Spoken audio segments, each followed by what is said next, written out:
Grabe nga talaga ang kilig ng marami sa sinabi ng isang aktres tungkol kay Donnie at Belle nang makatrabaho nga ito sa isang movie na kung saan ay marami nga siyang sinabi at talaga nga namang ang mga bula at netizens ay kilig na kilig dito.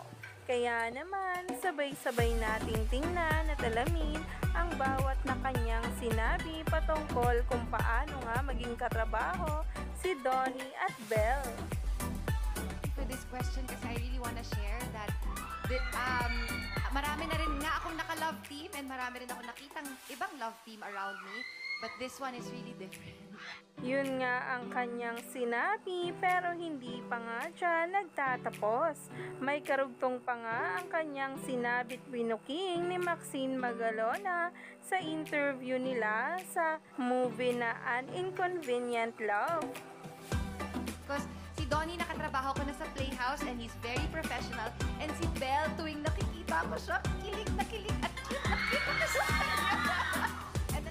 Kahit sino nga talaga ay kikiligin kapag makatrabaho ang ating phenomenal love team na talaga nga namang usap-usapan kahit sa abroad na talagang todo nga ang kanilang papuri sa dalawa. Professional, they are very laid back and very authentic. Yun ang gusto ko sa kanila. Walang katiting ng yabang. Napaka-authentic nga talaga at genuine naman talaga itong si Donnie at Belle. Lalo pa pag nakilala mo ng lubusan. Umani nga agad ito ng samot-saring komento sa social media at ngayon ay nagtitrending na.